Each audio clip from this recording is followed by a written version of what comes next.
S nama je sada naša stara poznanica, profesorica Magda Maver, kojoj prije svega čestitam na postignuću najvećeg mogućeg zvanja, to je zvanje izvrstan savjetnik. Jesam li to točno rekla? Magda, dobro nam došli. Hvala, jeste, točno ste rekli. Promovirana sam u izvrsnog savjetnika prije 2 mjeseca. Da, ova promocija je stigla više nego zasluženo, jer sam često naglašavala vaš poseban pristup radu s djecom, onaj prave škole za budućnost u kojem je vaša profesija doista postala poziv, ne samo posao, uz naravno potpuno predanje i veliki trud. Tako je, i drago mi je da ste uspjeli prepoznat trud ne samo moj, nego svih nas u toj profesiji. A nešto posebno nam i danas imate za najaviti, a vezano je za jučerašnji Međunarodni dan sjećanja na žrtve Holokausta.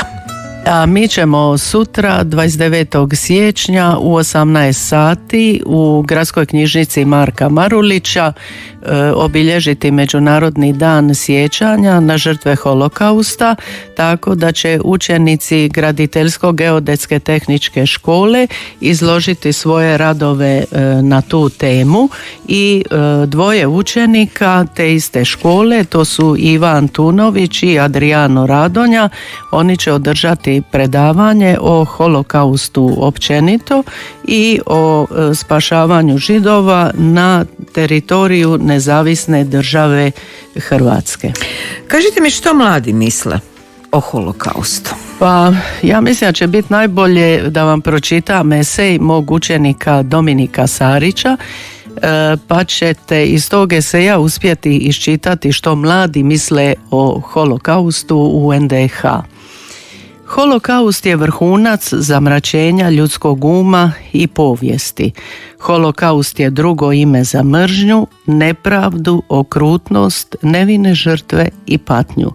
Ovaj zločin protiv čovječnosti i tragedija židovskog naroda zapisan je nažalost i na stranicama naše povijesti za vrijeme nezavisne države Hrvatske. Tadašnji režim je prihvatio svu okrutnost rasnih zakona nacističke Njemačke te krenuo u bezuman progon Židova. Prvo kroz poniženja i udaljavanje iz svih sfera javnog života, zatim otimanjem imovine te konačno slanjem u logore. Na tim mjestima strašne patnje, koja je svoj vrhunac dosegla u Auschwitzu, čovjek je pokazao da može pasti na razinu nižu od životinje i izgubiti zdrav razum. To su mjesta gdje je zlo ušlo u svaku stanicu ljudskog srca. To su mjesta gdje su i mnoga djeca postala žrtve i anđeli. Hrvatski narod razumije Holokaust. Iskusili smo u bližoj povijesti zvjerska mučenja i nevine žrtve, brojkama daleko manje, ali jednake u zločinu i patnji. Nažalost, još i danas smo svi svjedoci velike patnje i nepravde koje dovode do nevinih žrtava, no i jedna žrtva je prevelika žrtva. Svi se nadamo da će sva stradanja što prije završiti i da će nastupiti mir, jer je samo mir temelj blagostanja i napretka. Mnogi Hrvati su pomogli Židovima i spasili njihove živote, riskirajući vlastiti. To su ona svjetla nade u tamnoj noći ljudske povijesti, koja svjedoče da se ne može ubiti i istrijebiti dobrota, a i ljubav. I da narod koji tu ljubav, ali i zajedništvo u sebi nosi, ne treba strahovati za svoju budućnost. Eto, to je napisao naš Dominik Sarić, učenik 3. D razreda arhitektonskih tehničara. Ovo je stvarno za naježiti se koliko je to dubokoumno i ozbiljno. Duboko jedan mladić kako razmišlja o Holokaustu.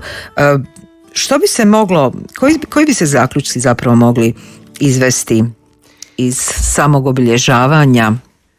Evo, pa ja bih onda samo pročitala još jedan izvadak iz eseja moje učenice Lucije Zovko, da naglasim koji bi se zaključci mogli izvesti.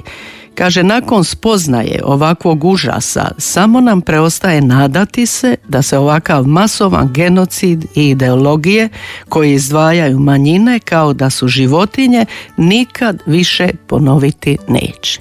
Da. Zanimljivo je i da je najavu ove izložbe da su spomenuli na web stranicama Ministarstva unutarnjih poslova.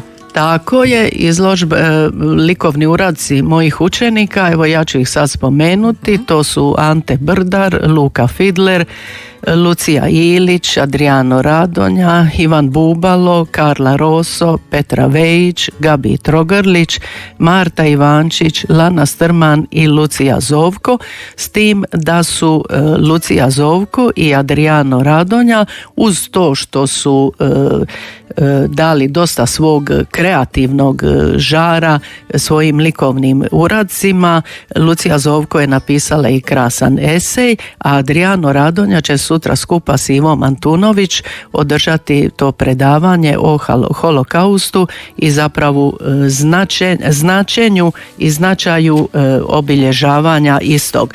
A eto, kad već pričamo o značaju obilježavanja, ja ću samo kazati da sam nastojala da se holokaust uvede u naš školski kurikulum, jer holokaust je inače uveden u sve kurikulume nastave povijesti i osnovnih škola i srednjih škola, a koji je zapravo cilj uvođenja holokausta i cilj obilježavanja Međunarodnog dana sjećanja na žrtve holokausta, da osvijestim učenike o svim oblicima diskriminacije, da ih potaknem na sudjelovanje u zaštiti ljudskih prava, da istraže ulogu institucija koje se bave promicanjem i zaštitom ljudskih prava na području Republike Hrvatske i šire, da ih uključim u tribine i okrugle stolove vezane uz zaštitu ljudskih prava i da sudjeluju u akcijama sprječavanja nedemokratskih postupanja vlasti i da se obraćaju institucijama radi zaštite ljudskih prava. Kada je riječ o spašavanju Židova za vrijeme Drugog svjetskog rata, Splićani su se tu jako iskazali. Da, eto, ja bih spomenula, dakle to je, rekli smo, tamna strana naše povijesti, zbog toga što smo imali i rasne zakone i to se ne može negirati. Primjerice, imali smo zakonsku odredbu o rasnoj pripadnosti, zakonsku odredbu o državljanstvu, zakonsku odredbu o zaštiti arijske krvi i časti hrvatskog naroda. Međutim, uvijek su postojali oni mali ljudi velikog srca koji su izlagali svoje živote, izlagali sebe da bi spasili svoje prijatelje, svoje susjede. U to vrijeme samo ću spomenuti još i to da je Alojzije Stepinac isto odigrao jednu bitnu ulogu, o čemu je pisala poznata židovska povjesničarka dr. Ester Gitman. On je osuđivao rasističku teoriju i na njoj zasnovanu praksu i nekoliko stotina Židova je spašeno njegovim osobnim zalaganjem. Tako je primjerice 8. svibnja 1943. Stepinac podržao molbu židovske bogoštovne općine u Zagrebu da joj se dozvoli i nastavi rad za one ljude koji su još ostali na slobodi. Doktorica Ester Gitman je u svojim knjigama koje je napisala na tu temu navela da od 39.500 Židova na području Hrvatske i BiH samo njih je 9.500 preživjelo holokaust. Ona je ukazala na hrabrost ljudi koji su potpisivali peticije državnim vlastima u to doba, zauzimajući se za Židove, što nigdje u Europi, u pokorenoj Europi u to vrijeme nije bio slučaj.